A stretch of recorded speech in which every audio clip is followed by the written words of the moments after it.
All right, Kim Baker here with the Victim Survivor Conqueror Ministry. First off, before I get started in that, I do want to apologize for the last few weeks. Um, been having some health things going on, but hopefully things are starting to level back out for me. So hopefully be back on schedule. Okay. All right. So back in anger, facing the fire within, and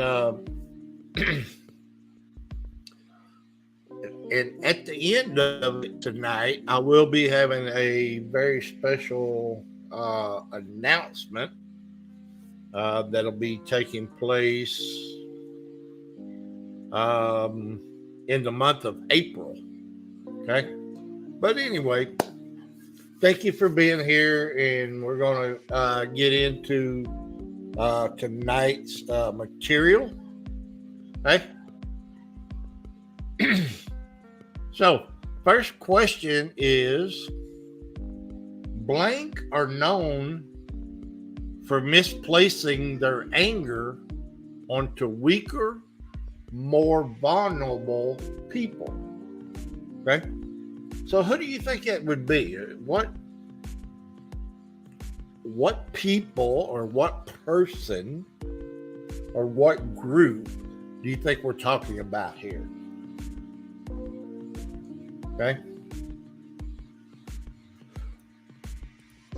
Oh, get on the right screen here. Well, we're talking about bullies. Okay.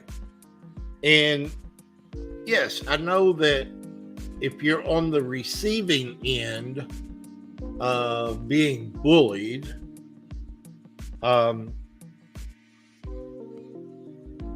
it appears that they are the more dominant personalities, and that if we're the one being bullied, we feel like that we are the weaker of the two groups. Okay. But really and truly, what you come to find out about bullies is that they try to pick on somebody that they believe is not as strong as they are, and not necessarily talking about muscle strength, but they do also do that. But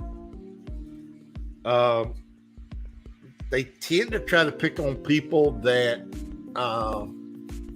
will not stand up to them. Okay.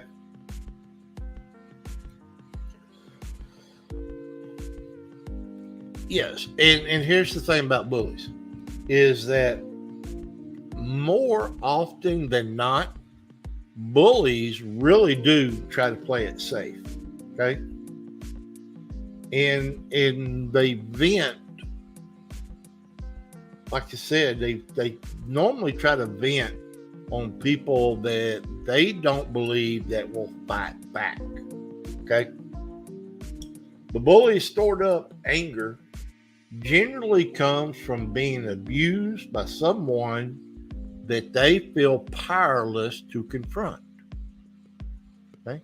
Did you hear that about bullies? Yes. Most bullies, okay, have been abused themselves at some point in their life. Okay. It's just not normal for people go around, excuse me, and bullying people just for no reason. There are reasons. Okay.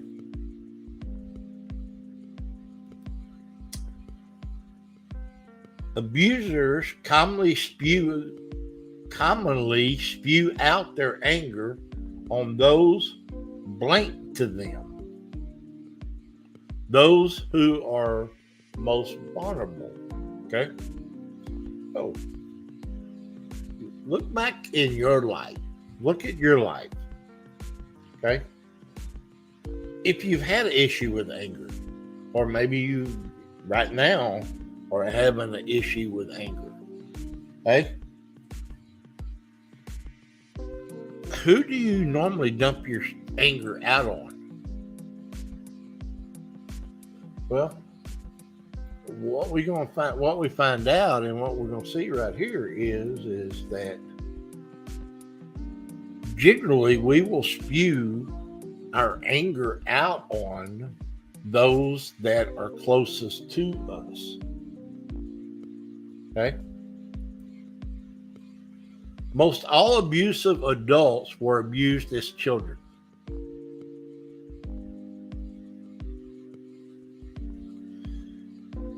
And they grew up with a great sense of intense pressure from their unresolved anger. Okay. So whenever their anger ignites, and it really doesn't matter the reason why, what happens is that everybody around them will feel the explosions from the anger. Okay? And they will fall victim to this person's lava-like anger. Okay? Very intense anger is the same as, it's just like dumping hot lava on someone. It's going to burn them, it's going to scorch them, and it's going to hurt.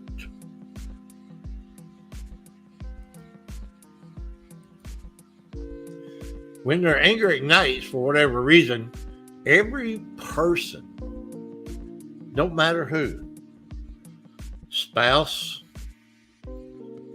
their children, their siblings, person at checkout at a grocery store,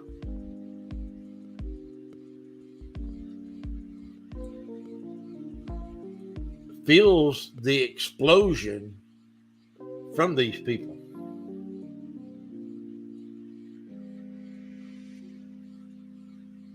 Okay. All right, next category is blank people generally carry a sizable amount of self-contempt and self-loathing. Okay, so what type of people do you think we're talking about here? Okay. Well, we're talking about self-injurious people, people that injure their self. Okay. And what is one of the groups that you would probably think of that would fall into this category of self-injurious? Okay. It'd be people that cut, that, scratch, cut themselves, cutters. Okay.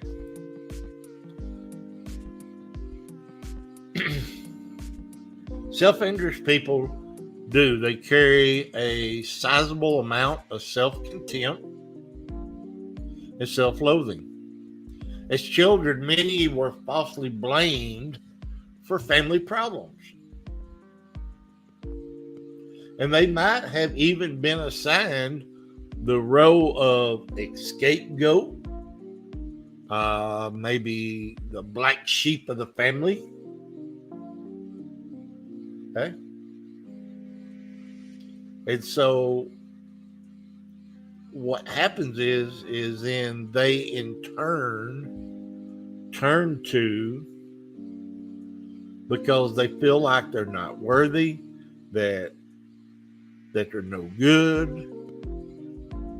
and that is when they turn to being self-injurious or cutting themselves. They internalize all the lies that have been spoken to them throughout their lives. Okay? But now, as adults, they're very quick to assume blame for anything and everything that goes wrong around them, whether they had anything to do with it or not.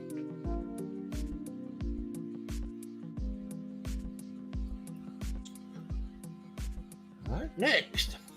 Blank haven't the strength of character to express their anger towards people causing their anger. Okay? So what type of person do you think doesn't have the strength to express their anger towards the person causing the anger? Self-protectors. People who are self-protectors. Okay? Self-protectors express their anger towards the people that does cause their anger. Okay? Sorry, that is wrong. What the? Okay. Excuse me. I'm sorry. I misquoted because this is spelled out wrong. Okay. Okay. They don't have the strength to. Okay. A self-protector normally does not have the strength to respond to the person that actually is causing the anger inside of them to swell. Okay? Okay. So this is the type of person that, as you see here, they're the ones who kick the cat when they would really like to kick their boss. Okay. And so what this is actually referring to, back earlier in our study, we talked about a young man that, a work situation where the boss comes in. Boss has had a flat tire. He comes to work. He's mad. He's angry. And he starts taking it out on his employees. Well, then the employee goes home, takes it out on his wife. Okay, so then the wife takes it out on the child, and then the child is the one that kicks the cat. Okay, so you can see just in this scenario how, if we're not careful, we will vent our anger towards the wrong person. Okay, the boss should have been upset because he was upset because he has a flat, but he took it out on others. Okay, and this scenario also kind of shows us how things can snowball out of whack really quick.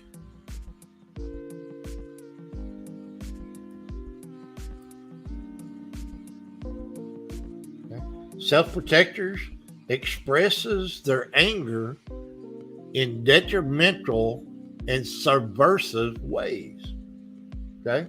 So in other words, they don't come out with it. They don't come out and address the issue or the real person that is involved in the issue.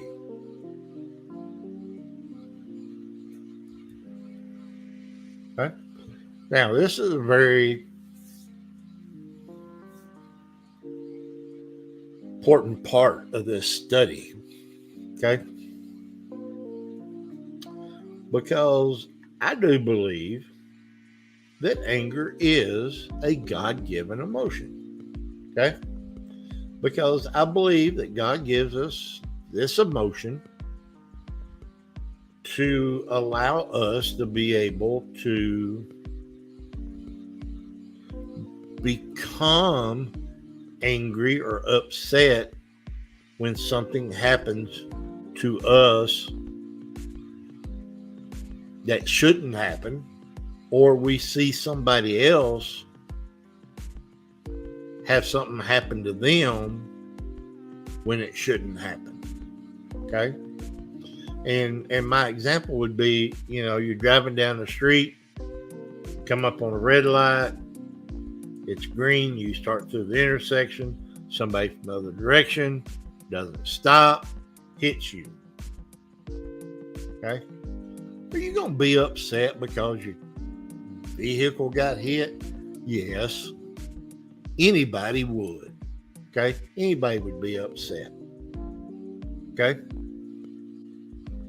But here's the key to it.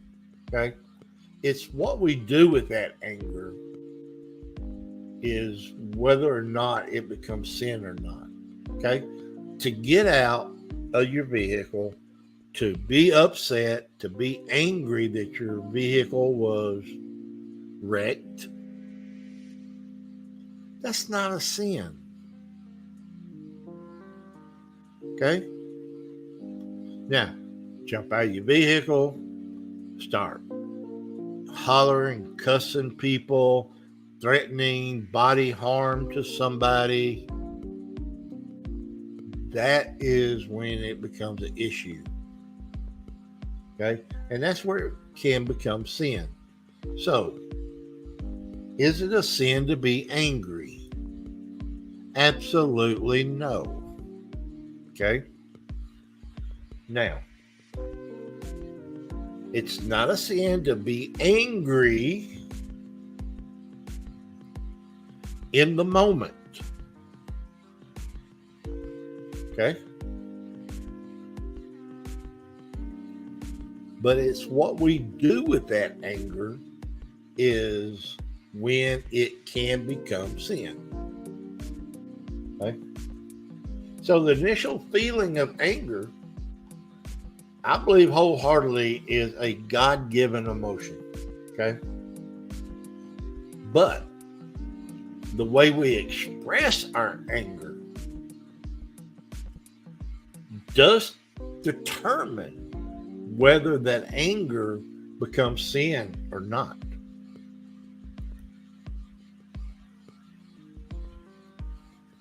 So let's look at Psalms chapter 4, verse 4, and let's see what it says about anger and sin. Okay? Psalms chapter 4, verse 4. In your anger, do not sin. Okay?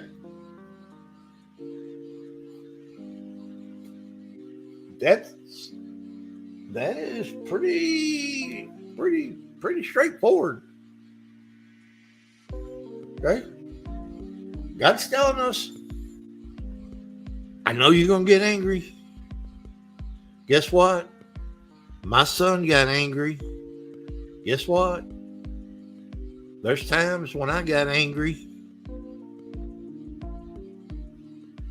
There's nothing wrong with being angry. It's what we do with it. Okay? So, in our anger, in your anger, do not sin. Very, very important. Okay? We need to understand that. Okay, and so that is Psalms chapter 4, verse 4. Okay, so how can I keep from feeling guilty when I get angry?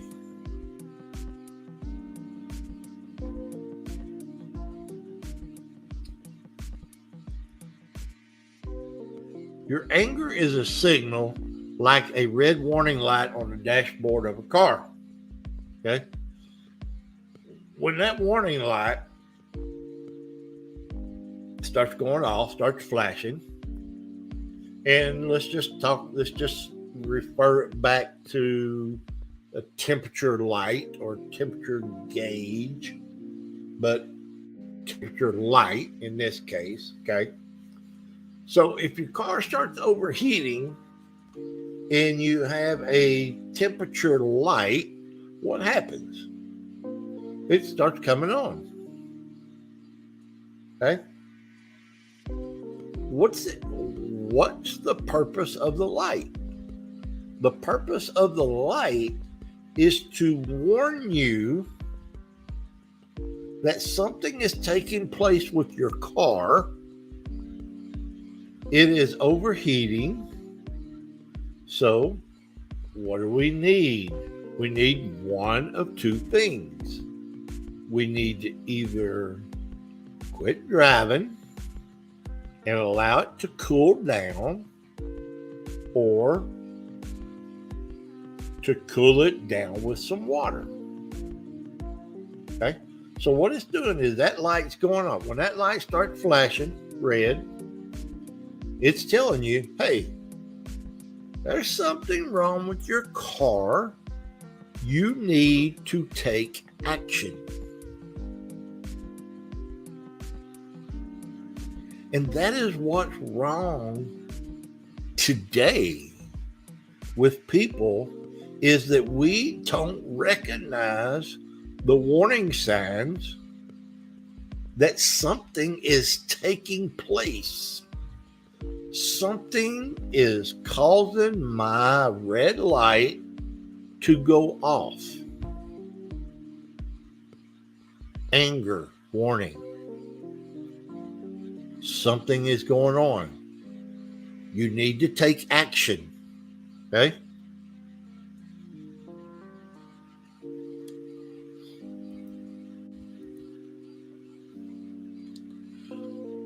So, the warning light, the purpose of it is to propel you or me to take action.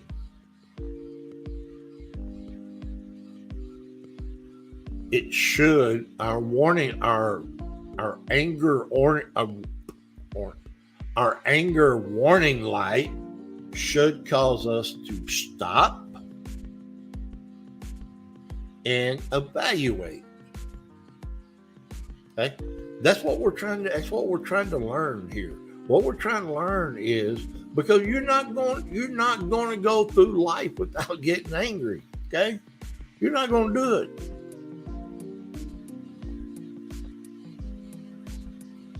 But if we can get to the point that when that warning light inside of us starts going off, and if it will get us to the point that we stop and we evaluate what's going on and what is wrong,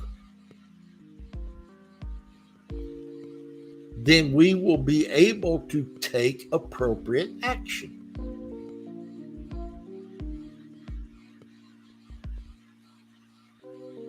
Okay? So just like the warning light on your car, your warning light goes off on your car, your temperature gauge is flashing, it's flashing redder and redder and redder and redder.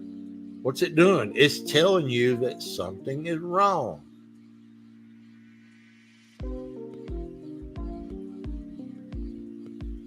So, why can we learn to evaluate that situation.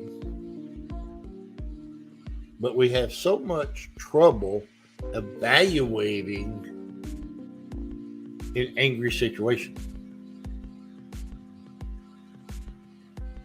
I don't know. I'm not 100% sure.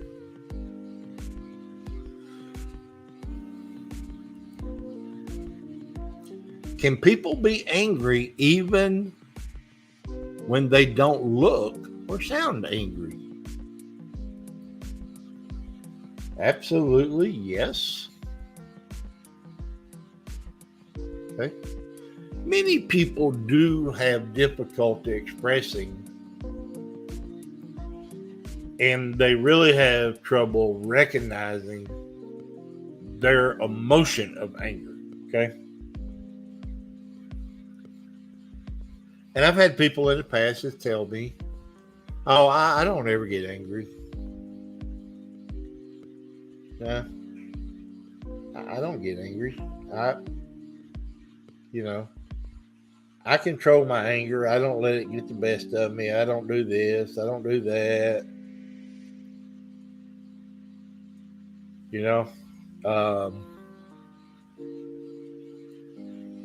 And I call bull hockey. Now, can we learn to control it to a certain extent? Yeah. Yeah, we can. We can learn to do that. But to say that you never get angry is definitely a false statement. There's no way that that's true. Okay.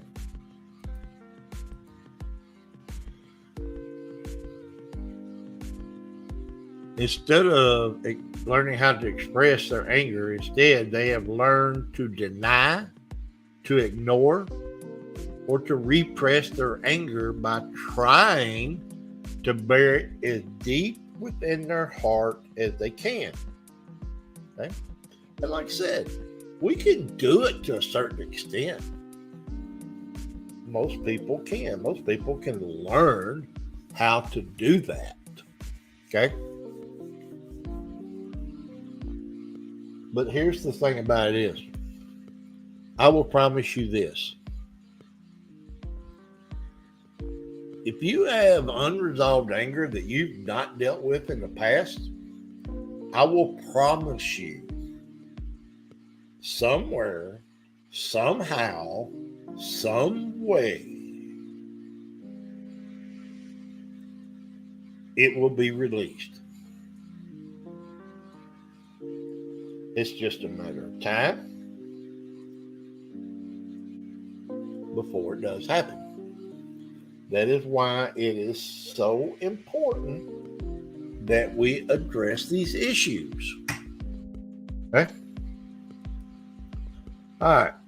Let's look at this anger cues checklist. Okay? And just emotionally put a check mark there if it applies to you. Okay? Do you have a decreased appetite? Who would have really thought that your appetite, your appetite could be affected by your anger?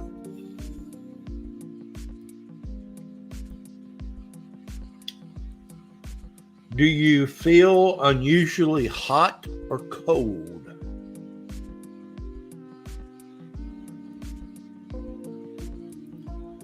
Do you feel flushed? When you're getting angry, do you feel flushed?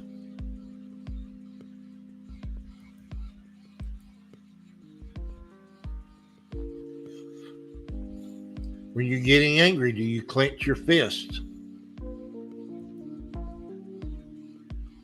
Do you tense up your muscles?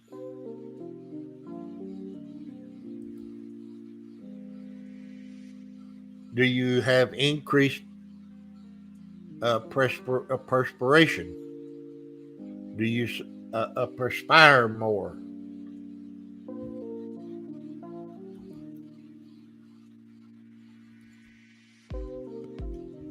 Do you clench your teeth? Do you experience dry mouth? Do you feel your heart racing?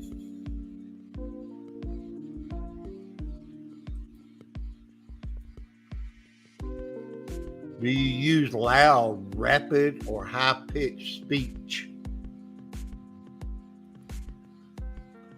Do you experience an upset, churning stomach?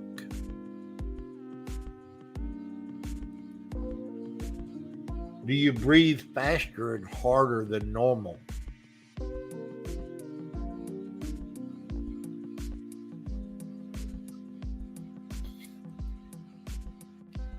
Do you become out, shutting down verbally? Do you walk hard and fast or pace back and forth? Do you use language that is inappropriate, harsh, or coarse, including gossip or sarcasm?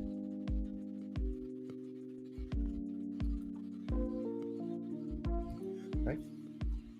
Now, go back here a little bit. Why are these questions important? Okay.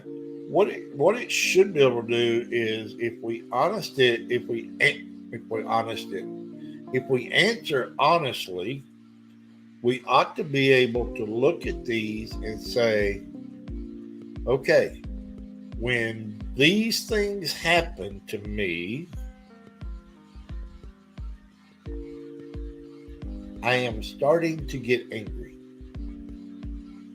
Okay, so it's a cue. It's an indicator. There's your warning lights right there. Okay, whatever you answered yes to, those are your warning lights that you need to be paying attention to.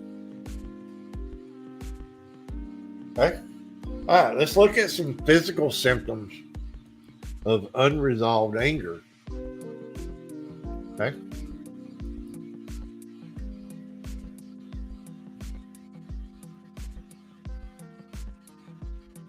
Excuse me, I'm really sorry. Intestinal disorders. Ooh, blurred vision. Insomnia.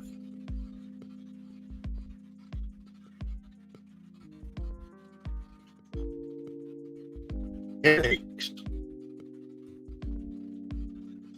Heart disease. Overeating.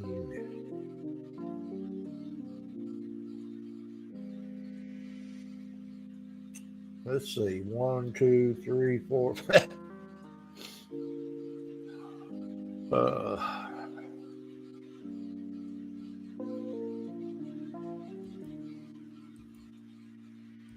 right, here's some more. High blood pressure. Stomach disorders.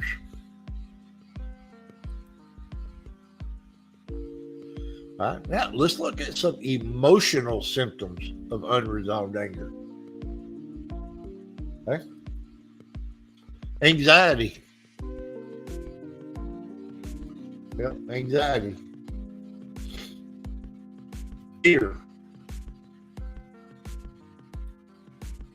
Bitterness.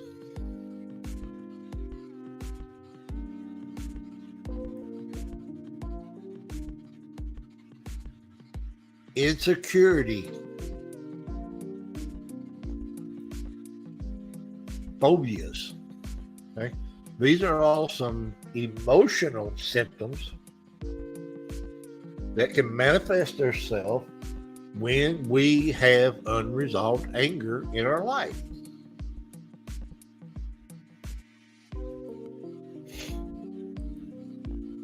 compulsions, worry, depression. Okay? Here again, these are all emotional symptoms of unresolved anger. Okay? Well, guess what? There are spiritual symptoms of unresolved anger also. Okay? There can be some spiritual issues. Loss of confidence. Feeling insecure about your relationship with God or your ability to respond wisely to difficulties.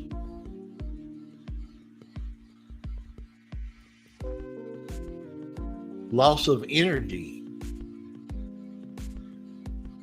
Feeling like you don't have the strength for your service to God or to others.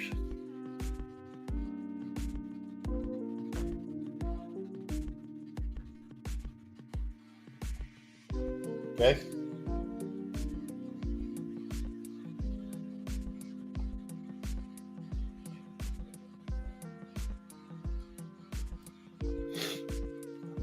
Loss of faith.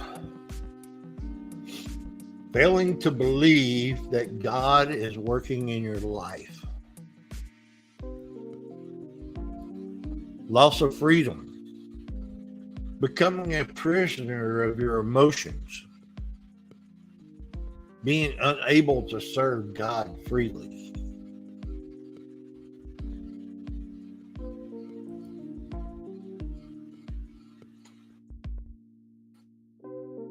Loss of freedom. Becoming a prisoner of our own emotions. Loss of identity. Becoming like the person towards whom you are bitter rather than becoming like Messiah. Okay? Guess what? If you do not deal with your unresolved anger, you could actually start acting like the person with whom you're angry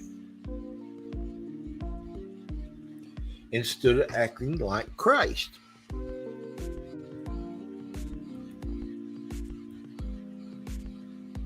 A loss of perspective. This is where you allow your emotions to distort your thinking. Okay? Lots of sensitivity. You feel like you're not hearing the Spirit of God speaking to you anymore.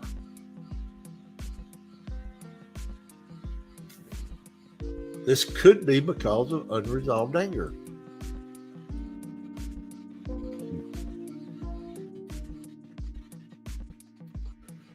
Loss of vision, losing a sense of God's purpose for your life.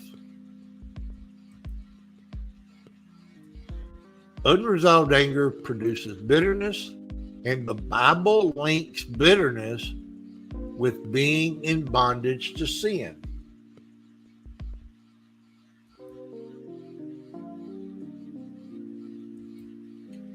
Do you have hidden anger?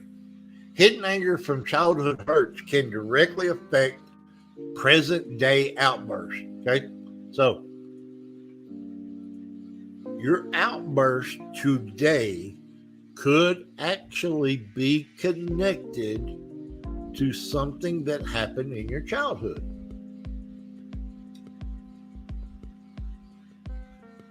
Okay? This is what we refer to as suppressed anger that only occasionally surfaces. Okay? While this hidden anger is usually rooted in past childhood hurts, the underlying effects are always ready to surface and can sizzle up an already simmering scenario.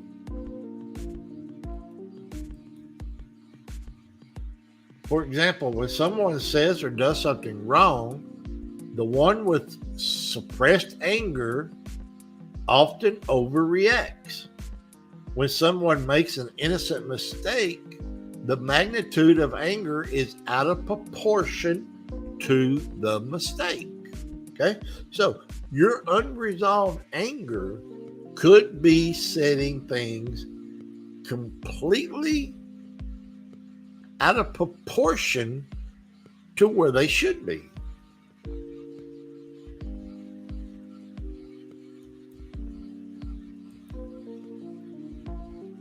If you have hidden anger, you can find yourself at one extreme or another, from feeling hopeless to feeling hostile, and yet be totally unaware why you're experiencing these feelings. The Bible makes it clear that some of our motives and emotions are hidden from our own view. And I will tell you, this is something that I really dealt with for a number of years. My ex-wife used to say all the time, "What are you angry about?" "I don't know." And I didn't. At the time, I really did not know. Now I understand.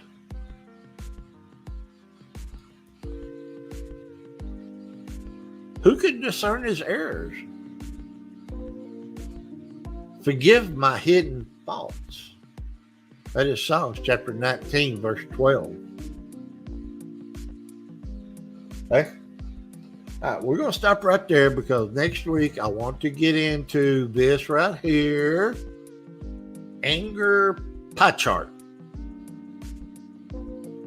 Okay? I want to start off next week fresh with this right here. But let's go over it real quick. Okay? So, what is an anger pie chart? Okay? Basically, all this is a little exercise to try to help you figure out where your anger lies. Okay? So, this is one that I filled out. Now, you do not have to color yours, but here is something that I would want you to do between now and next Tuesday night. Okay? Is just get a sheet of paper, draw you a circle in the middle of it. Up at the top, put anger pie chart. Okay? And then what I want you to do is take some time and think about this. Put some thought into it. Okay? And divide your pie up into sections. And just you don't have to write a lot, but just, human trafficking, back pain, hate, COVID-19, whatever it may be. Okay? And slice your pie up, label it. Okay? And I want you to keep it. Okay? Then what I suggest that you do is between now and next Tuesday night, do two more pie charts. Okay? The second one, draw you a pie, divide it up into slices. Doesn't matter if they're equal, whatever. Okay?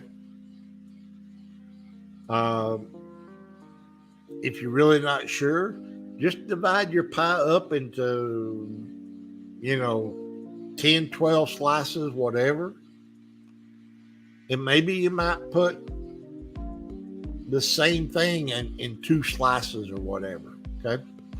All this is an exercise for you to do to try to pinpoint where your anger lies. Okay? So I want you to do 2. And then before Tuesday night, do a 3rd one. Keep all of them. Okay? Because at the end of the class, we're going to have you do another one.